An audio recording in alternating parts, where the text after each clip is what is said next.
Assalamualaikum warahmatullahi wabarakatuh. Apa kabar?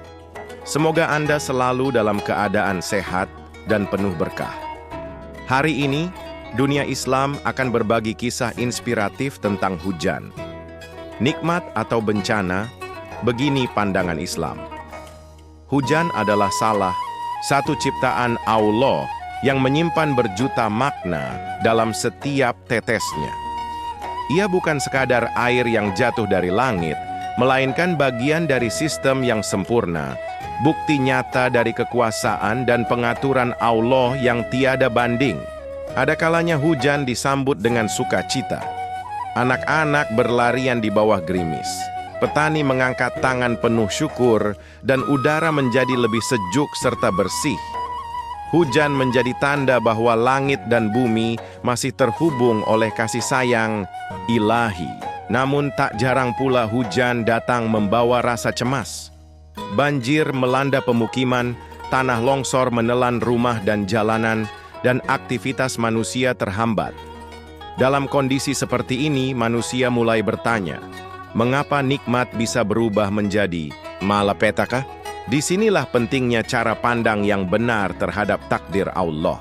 Dalam Islam, hujan sejatinya adalah rahmat.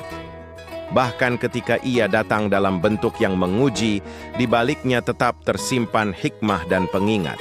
Quran Surat Qaf ayat 9 menegaskan bahwa Allah menurunkan dari langit air yang diberkahi, lalu menumbuhkan kebun-kebun, pepohonan, dan biji-bijian. Ayat ini bukan hanya mengabarkan tentang proses alamiah, tetapi juga mengajarkan kita untuk menyadari betapa besar nikmat yang terkandung dalam setiap butir hujan. Ia adalah penghubung antara langit dan bumi, antara kehendak Allah dan kehidupan makhluknya. Rasulullah Shallallahu Alaihi Wasallam mencontohkan adab terhadap hujan dengan penuh kelembutan hati.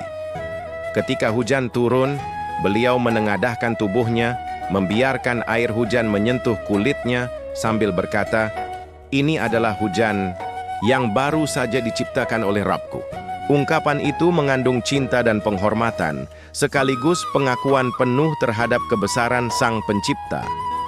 Tetapi ketika hujan membawa bencana, seperti banjir atau badai, Islam tidak menyuruh kita untuk marah pada hujan atau menolaknya. Sebaliknya, kita diajak untuk merenung.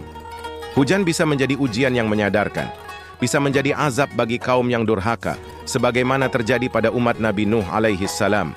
Dalam kisah itu, hujan bukan semata-mata air, melainkan bagian dari keputusan Allah untuk membersihkan bumi dari kebatilan dan kesombongan manusia.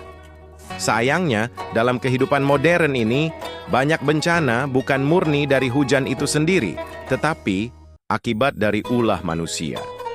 Penebangan hutan secara liar, pembangunan yang tidak ramah lingkungan, serta pembuangan limbah dan sampah ke sungai, semua itu memperparah dampak dari turunnya hujan.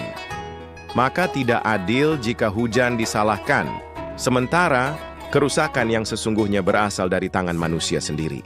Dalam Al-Quran disebutkan bahwa kerusakan di darat dan laut terjadi karena perbuatan manusia, agar mereka menyadari dan kembali kepada jalan yang benar. Hujan mengajarkan kita banyak hal, tentang rezeki, tentang kesabaran, tentang syukur, dan tentang kekuasaan Allah. Ia bisa menjadi rahmat bagi orang yang pandai bersyukur, peringatan bagi mereka yang lalai, dan ujian yang melatih kesabaran serta keteguhan hati.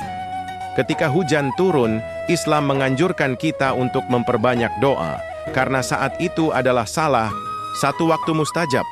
Kita diajak untuk tidak hanya memandang hujan dengan mata, tetapi juga dengan hati dan iman.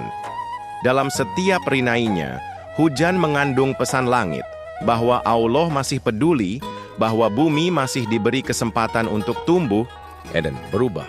Maka sambutlah hujan dengan lapang dada, dengan rasa syukur yang tulus, serta kesadaran bahwa segala yang datang dari Allah, baik berupa nikmat maupun ujian, adalah bagian dari kasih sayang dan pendidikannya bagi hamba-hambanya. Salurkan wakaf Anda di sini Bank BRI 06690101398307 atas nama Yayasan Wakaf Khaira Zadina. Salurkan wakaf, pakaian bekas Anda untuk korban bencana melalui kami. Kami siap mencuci dan merapikan sebelum disalurkan.